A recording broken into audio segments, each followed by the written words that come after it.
Hi everyone, welcome back to my channel. मैं हूं शिवानी। आज बात करते हैं चलिए घर के बारे में। जैसा कि मैंने शेयर किया मेरे चैनल पे कि रिसेंटली हमने घर परचेज़ किया है एंड इससे पहले भी हमारा अपना भी घर था। हम मम्मी पापा के साथ जॉइंट फैमिली में भी रहे हैं। उसके बाद में इससे पहले एक थोड़ा छोटा घर था हमारे पास 1 BHK, वो अपने घर में उस छोटे घर में भी रहे हैं। इसके अलावा हम रेंट पे भी कई बार हमने चेंज किया। तो आई थिंक मैं इसके बारे में काफ़ी एक्सपीरियंस्ड हूँ और मेरे एक्सपीरियंस के बेस पे आज मैं आपसे डिस्कस करना चाहूँगी कि क्या हमें रेंट वाले घर में ही कंटिन्यू करना चाहिए या अपने घर की तरफ सोचना चाहिए।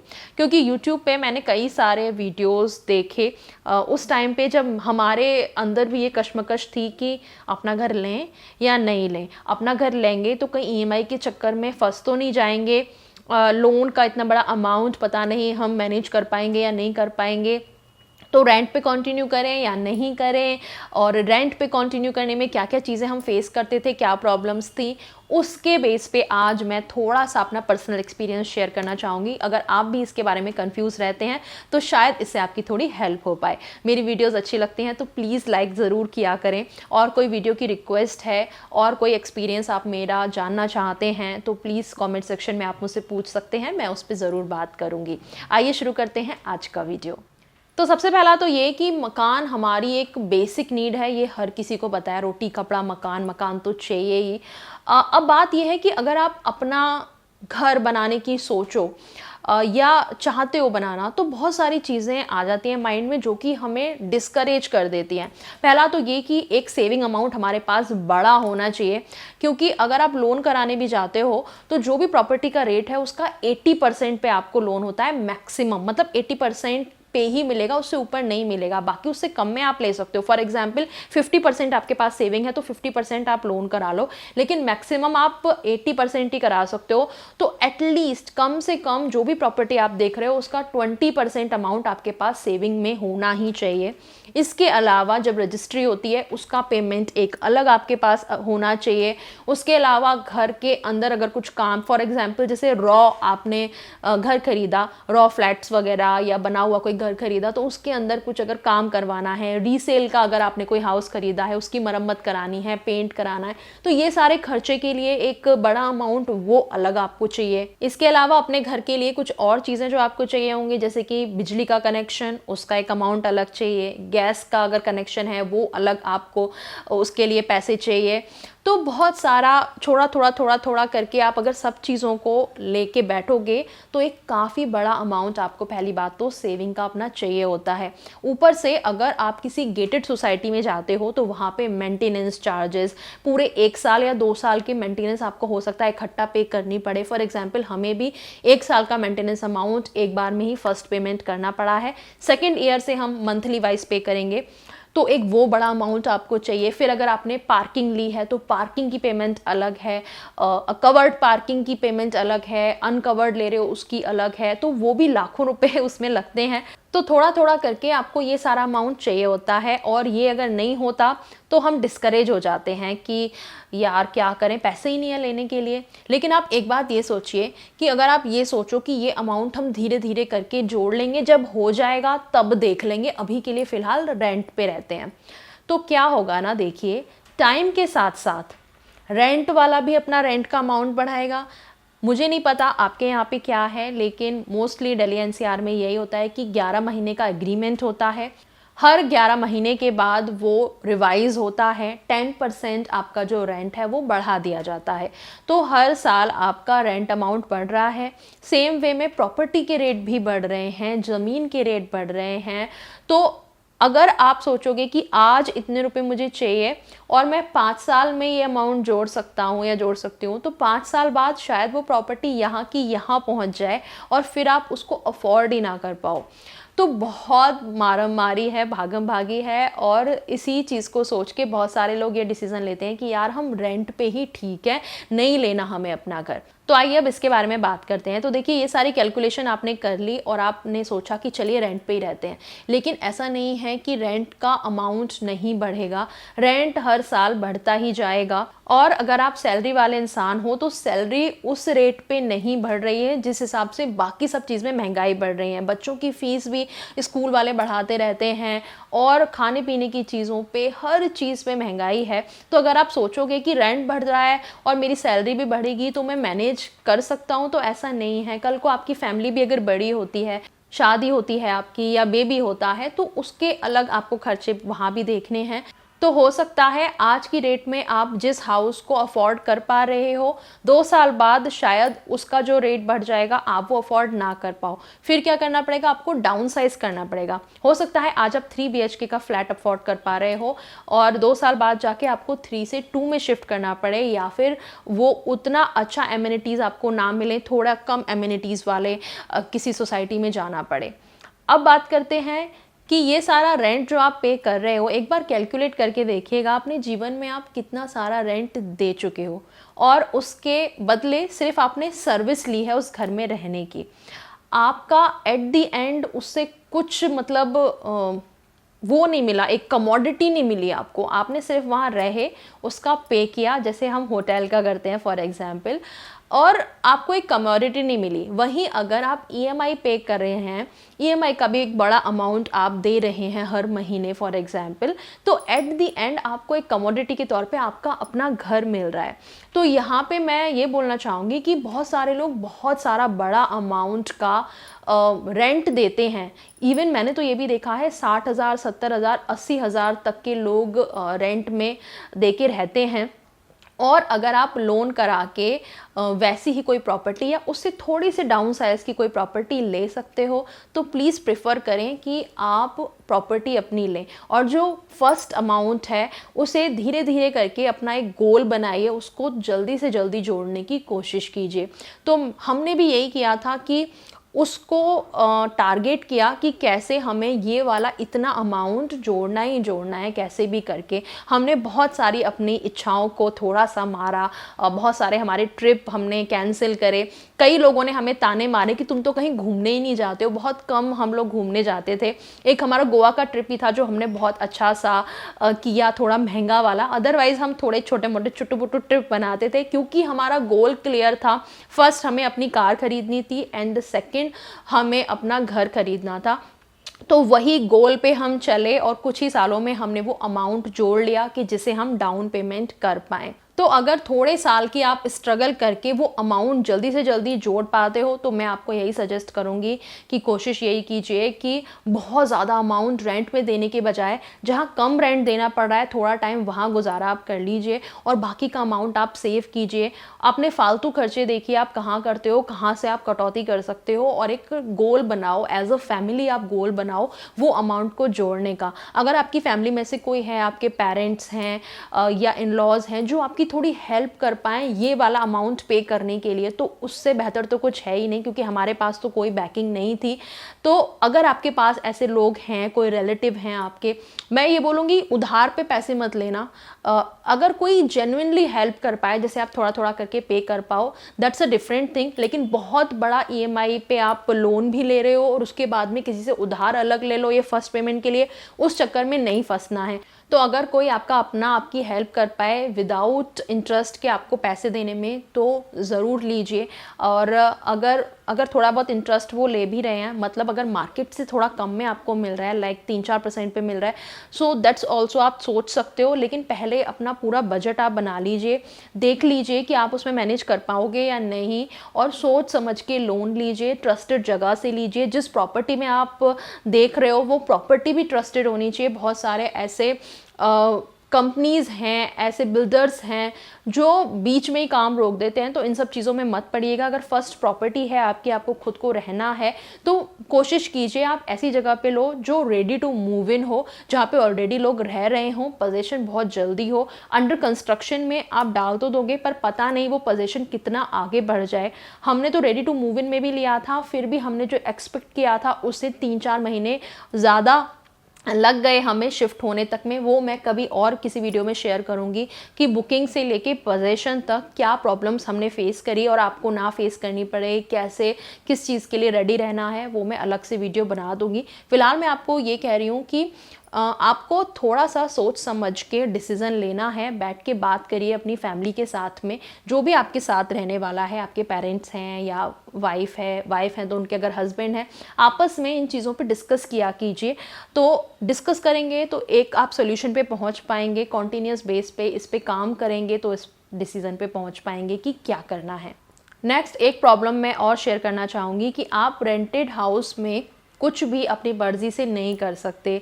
मतलब एक ड्रिल भी आपको करानी है, कर्टेंस आपको लगाने हैं या कुछ भी आपको कराना है, तो आपको पहले जो मालिक है, उनके मकान मालिक है, आपके ओनर, उनकी परमिशन आपको लेनी पड़ती है। और कितनी बार तो वो डेफिनेटली मना ही कर देते हैं। फॉर एग्जांपल हमने एक वॉलपेपर के लिए पूछा था तो उन्होंने मना कर दिया कि नहीं, हमारी वॉल ख़राब हो जाएंगी, आप वॉलपेपर नहीं लगवा सकते।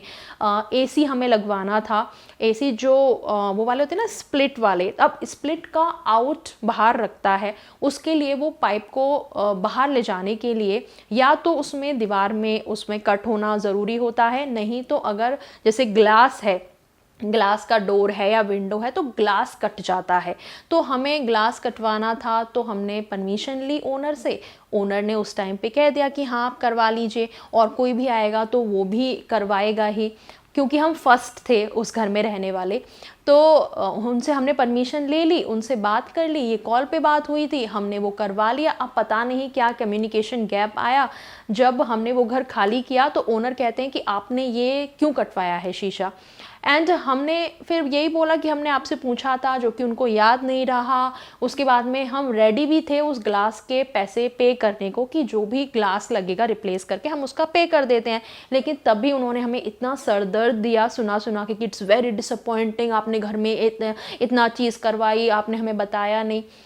मतलब कुछ मतलब सेंस ही नहीं था। फिर मतलब अपना सरदर्द करने वाली बात थी। हमने उनसे बस यही बोला कि ठीक है, वैसे तो हमने पूछ के किया था, लेकिन अगर आपको नहीं याद है, आपको ऐसा लग रहा है हमने नहीं पूछा, तो हम पे कर देंगे। मतलब उसके बाद भी लेकिन वो काफ़ी डिसअपॉइंटिंग नज़र आए। तो ऐसा होता है कि आप अगर कुछ थोड़ा सा भी चेंजेस करा लेते हो और अगर ओनर उसमें रेडी नहीं है, या आपने पूछा नहीं, या उनको याद नहीं रहा, या उनको चीज़ वो ठीक नहीं लगी, तो आपको वो इतना सर दर्द देंगे, आपको पे अलग से उसके करने पड़ेंगे और सर दर्द अलग से होगा। वहीं अपने घर में आप फ्री होते हो कुछ भी करने के लिए, आप ट्रस्ट नहीं करोगे। मतलब मेरे घर में आए हुए यहाँ पे मुझे 1 हफ्ता ही हुआ है अपने नए घर में, लेकिन जो सुकून की नींद मैं ले रही हूँ, आई डोंट नो क्या रीज़न है उसका, कि एक अपने अंदर सुकून है, एक जो टारगेट के पीछे हम चेस कर रहे थे वो टारगेट अचीव हो गया, उसका सुकून है, या इतने अच्छे से हमने पूजा करी इस घर में शिफ्ट हुए उसकी पॉजिटिवनेस है, पता नहीं क्या है। बट मैं इतना गहरा नींद में, स्ट्रेस फ्री नींद में मैं पता नहीं कब सोई थी, मुझे याद भी नहीं है। एक बहुत बड़ा स्ट्रेस होता है जब आप रेंटेड घर में रहते हो, आप चीज़ें नहीं कर सकते अपनी मर्ज़ी से, एंड अपने घर में आप कुछ भी कर सकते हो, ये आपका अपना घर है। बस वो यही बात है कि अगर आप गेटेड सोसाइटी में हो तो थोड़े से यहाँ के रूल्स एंड रेगुलेशन फॉलो करने पड़ते हैं। वहीं अगर आप अपना कोई इंडिपेंडेंट हाउस बना रहे हो तो तब तो आप वैसे भी और फ्री हो कि आप उसमें कुछ भी कर सकते हो। नेक्स्ट पॉइंट मेरा ये है कि अगर आप एक ही रेंटेड घर में काफ़ी टाइम तक रहने का प्लान करते हो, आप हर साल जो वो रेंट हाइक हो रहा है उसके साथ ओके हो, आप मैनेज कर पा रहे हो और आप कॉन्टिन्यूस करना चाहते हो। फॉर एग्जांपल आप 5 से 6 साल एक घर में रहे, लेकिन आप वहाँ पे कुछ मेजर चेंजेस नहीं कर सकते। आप ज़्यादा से ज़्यादा क्या कर सकते हो, अपना थोड़ा सा सिटिंग अरेंजमेंट चेंज कर लिया, सोफ़ा या फर्नीचर कोई बदल के ले लिया, कुछ नया ले लिया। अब अगर उस हिसाब से आपने घर ले भी लिया, कल को आप कभी तो चेंज करोगे, आपका घर तो नहीं है ना, तो कभी ना कभी अगर आपने वो चेंज किया तो वो फर्नीचर शायद दूसरे घर में वर्क ना करे, एक ये प्रॉब्लम। तो ये चीज़ होती है कि अपना घर अपना ही होता है, और किराए वाले घर में आप कितना भी लॉन्ग टर्म में वहाँ रहने का प्लान कर लो, लेकिन एक ना एक दिन वो आएगा कि जब आपको वो खाली करना ही पड़ेगा, और फिर से अपना वो सारी चीज़ सेटिंग और वो मूव करना वहाँ से। और क्या मूव में खर्चा नहीं होता? ओ गॉड, आप पैकर एंड मूवर भी प्रॉपर लगा लोगे ना, उनका खर्चा अलग। पैकर एंड मूवर आपने नहीं लगाया तो वैसे सरदर्दी अलग उस सामान को शिफ्ट करने की। एंड पैकर एंड मूवर क्या करते हैं ना, बस सामान भरा, कहीं भी कुछ भी भर रहे हैं और ले जाके दूसरी जगह पे डंप कर दिया। अब उस एक एक चीज़ कहाँ है, क्या है, उसे देखना, लगाना, आई थिंक पूरा हफ्ता 10 दिन का आपका वो सर दर्द रहता है। एंड उसके अलावा जो इलेक्ट्रॉनिक्स चीज़ हैं उनका डैमेज होना, वो सब रिस्क भी है। और जो एसी स्पेशली अगर आप शिफ्ट कराओगे उसका सर दर्द अलग है, वो पैकर एंड मूवर वाले नहीं करते, उसके लिए आपको कोई और इलेक्ट्रीशियन बुलाना पड़ेगा, उनका खर्चा अलग है। So it's a very big task सच्ची में, कि जब आपका ऐसा डिसाइड होता है ना, अब आपको रेंट वाला घर खाली करना है, दूसरी जगह शिफ्ट करना है। एटलीस्ट जब मैं इस घर में आ रही थी, हमारे अपने घर में, मुझे ये तसल्ली थी कि अब मुझे कहीं शिफ्ट नहीं करना काफ़ी टाइम तक। मतलब अगर मैं अपना एक और घर लूँ फॉर एग्जांपल, इससे बड़ा लूँ या कुछ भी, तो एटलीस्ट वो भी थोड़ा सा मेरे पास ये है टाइम कि ये भी मेरा अपना घर है, वो भी मेरा अपना घर है, मैं धीरे धीरे करके शिफ्ट कर सकती हूँ। लेकिन रेंट वाले घर में तो क्या है ना, आपको अगर आपका टाइम ख़त्म हो गया तो आपको 1-2 दिन में करना ही करना पड़ेगा खाली। तो एक वो जो हसल हो जाती है और वो चीज़ें जो मैनेज करना होता है, वो बहुत बड़ा टास्क होता है। एंड हमारे साथ छोटा बच्चा था, बड़ा कोई अभी था नहीं हेल्प के लिए। हम हस्बैंड वाइफ ने सारी चीज़ें कैसे मैनेज करी हैं हम ही जानते हैं। और एक और बात, अगर एक सेम घर में आप लंबे टाइम तक रेंटेड वाले में रहते भी हो, जहाँ पे आप ज़्यादा कुछ चेंज नहीं कर सकते हो, तो बोरियत भी तो होती है। आप एक सेम चीज़ में रहते रहते बोर भी तो हो जाते हो। वहीं अपने घर में आप काफ़ी चेंजेस करा सकते हो जब आपका मन चाहे। दिवाली पे अलग तरीके की थोड़ा डेकोरेशन करा लिया, नया तरीके का पेंट करा लिया, वॉलपेपर लगवा लिया, कुछ और चेंज करा लिया। तो ये आपके पास फ्रीडम होती है कि कभी भी आपको बोरियत फील होने लगे अपने घर में, तो आप कुछ भी उसमें चेंज कर लो, फर्नीचर चेंज कर लो, दीवारें चेंज कर लो, कुछ और इंटीरियर चेंज कर लो।